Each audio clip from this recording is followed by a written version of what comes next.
बिस्मिल्लाहिर्रहमानिर्रहीम अस्सलाम वालेकुम। क्लास मैट्रिक आज आपका मैथ्स का पेपर 2 यानी कि क्लास मैट्रिक का पेपर था मैथ्स का। इसके मैं आपको एमसीक्यूज़ जो है वो पेपर के सॉल्व करवा रही हूँ। जिन बच्चों ने अपने एमसीक्यूज़ रीचेक करने हैं वो चेक कर सकते हैं। बहुत ही ईजी एमसीक्यूज़ आए थे, पेपर ही आई थिंक बहुत ईजी था। बस सेक्शन सी में थोड़ा सा यहाँ पर कह लें कि चॉइस बहुत कम थी। 3 क्वेश्चंस अटैम्प्ट करने थे। अगर आपने जो है वो थ्योरम स्किप किए थे, क्योंकि काफ़ी सारे बच्चे ऐसे होते हैं जो थ्योरम्स कंप्लीट याद नहीं करते, यानी थ्योरम्स याद ही नहीं करते, ठीक है, तो उनके लिए थोड़ा सा मुश्किल हो गया होगा सेक्शन सी, क्योंकि उसमें से 2 क्वेश्चन जो हैं वो आप अटेम्प्ट कर सकते हैं। थर्ड जो है वो आपको लाजमी कोई ना कोई एमसीक्यू सॉरी कोई ना कोई थ्योरम अटेम्प्ट करना पड़ा होगा, ठीक है। लेकिन सेक्शन बी जो है वो बहुत बहुत बहुत ईजी आया था। सेक्शन बी थ्योरम्स उसमें भी आए थे, शॉर्ट थ्योरम्स, मगर इसमें ये थे कि क्वेश्चंस आपके पास इस तरह के मौजूद थे कि 6 क्वेश्चन अटैम्प्ट करने थे। तो आपके पास ये क्वेश्चन चैप्टर 1 से आया था, ठीक है। ये क्वेश्चन बहुत इजी था, कंपोनेंडो डिविडेंडो प्रॉपर्टी का। ये चैप्टर 30 से आया था। साइन थीटा की वैल्यू आपको गिवन है, बाकी जो है वो रिमेनिंग ट्रिग्नोमेट्रिक फंक्शंस आपने मालूम करने थे। ये सब आप मेरे चैनल पे जो है वो वीडियोस मौजूद है, वहाँ से आपने पढ़ा है, ठीक है। क्यूब रूट्स आपने -125 ये फाइंड आउट करने थे, पार्शियल फ्रैक्शन से सॉल्व करना था, हार्मोनिक मीन फाइंड आउट करना था। इसके अलावा sine square theta equals to ten square theta upon 1 plus ten square theta. बहुत ही सिंपल क्वेश्चंस आपके पास सेक्शन जो है वो बी में गिवन है। क्वेश्चन नंबर 9 थ्योरम था। क्वेश्चन नंबर 10 भी एक थ्योरम मौजूद है। क्वेश्चन नंबर 11 भी एक थ्योरम है आपके पास, जबकि थ्योरम के साथ साथ आपको एक चॉइस भी दी हुई है मीन डेविएशन फाइंड आउट करने की। ये भी बहुत इजी सा क्वेश्चन था। मीन डेविएशन अनग्रुप डेटा की है, ग्रुप डेटा की काफ़ी थोड़ा सा लेंदी हो जाता है, बट अनग्रुप डेटा के तो बहुत ही ईजीली आप फाइंड आउट कर लेते हैं। चले आ जाते हैं मल्टीपल चॉइस क्वेश्चंस पे जो मैंने आपको सॉल्व करवाने थे, इस पर आ जाते हैं। तो देखिए मल्टीपल चॉइस क्वेश्चन आपको यहाँ पर जो है पेपर में 15 गिवन है, ठीक है। तो 15 आपने अटेम्प्ट यानी एक जो है वो 1 मार्क का है। एक अगर एक 15 के 15 आप कर लेते हो इजीली, आपको 15 मार्क्स तो यूं ही मिल जाते हैं इजीली, ठीक है। स्टार्ट करते हैं।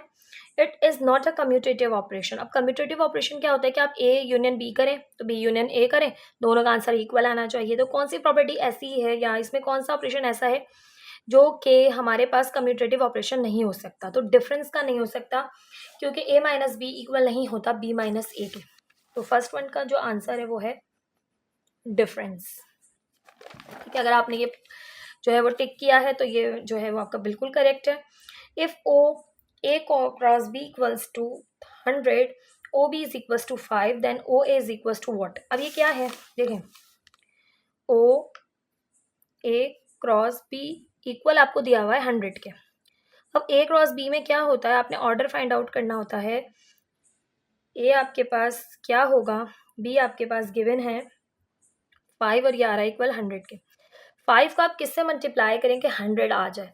अक्सर हमें ये होता था ए और बी गिवन होते थे, आपने कार्टेशियन प्रोडक्ट फाइंड आउट करके दोनों का क्रॉस मालूम करके बता देना होता था।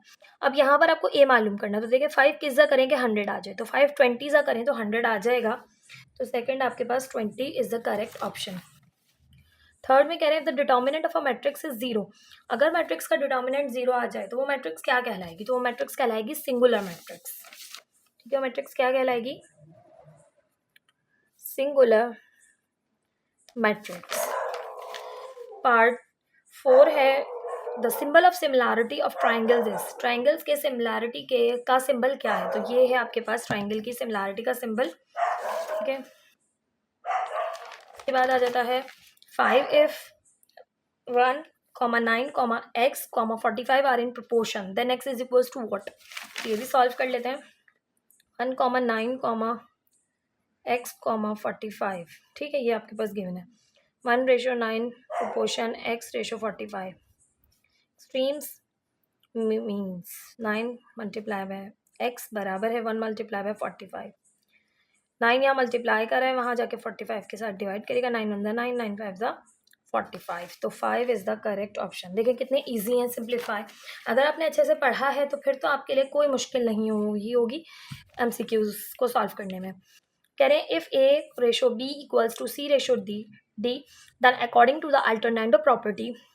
अब अल्टरनेटो प्रॉपर्टी अगर ए रेशो बी बराबर है सी रेशो डी के, तो अल्टरनेटो प्रॉपर्टी इसको कैसा बना देगी, क्या कर देगी? तो देखें वो ए अपॉन सी बराबर इक्वल कर देगी बी अपॉन डी के। तो ये वाला करेक्ट ऑप्शन है, a upon c equals to b upon D.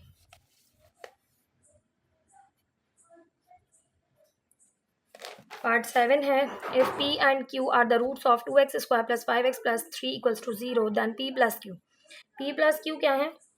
p q roots हैं, तो भाई अल्फ़ा प्लस बीटा क्या आप करें तो क्या होगा? अल्फ़ा प्लस बीटा बराबर होता है माइनस b अपॉन a के।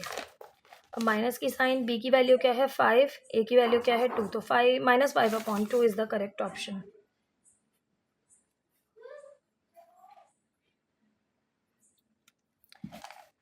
नाउ पार्ट नंबर 8 है, the inscribed angle of minor arc of the circle is.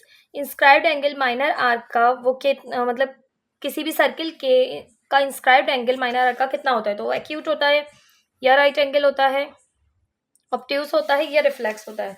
तो इंस्क्राइब्ड एंगल जो है वो होता है माइनर आर्क का ऑब्ट्यूस एंगल। ठीक है, तो यहाँ पर आ जाएगा आपके पास ऑब्ट्यूस। पार्ट नंबर 9 है, an improper fraction can be reduced into proper fraction by. एक इम्प्रॉपर फ्रैक्शन को, इम्प्रॉपर फ्रैक्शन क्या होती है? ऐसी फ्रैक्शन जिसमें ऊपर जो है वो छोटा नंबर हो और नीचे जो है वो ऊपर जो है वो बड़ा नंबर हो, नीचे जो है वो छोटा नंबर हो, तो उसको आप किसी भी रिड्यूस करके प्रॉपर फ्रैक्शन में बना सकते हैं। किसके थ्रू? तो डिवीजन के थ्रू आप बना सकते हैं। डिवीजन बॉक्स में आप रखते हैं, सॉल्व करते हैं, तो डिवीजन मेथड के थ्रू आप सॉल्व करते हैं। देन है omega square plus omega is equals to what? तो हम जानते हैं भाई 1 प्लस ओमेगा स्क्वायर बराबर होता है 0 के। तो ओमेगा प्लस ओमेगा स्क्वायर की वैल्यू फाइंड आउट करें तो 1 वहाँ जाके माइनस का हो जाएगा, तो -1 इज द करेक्ट ऑप्शन।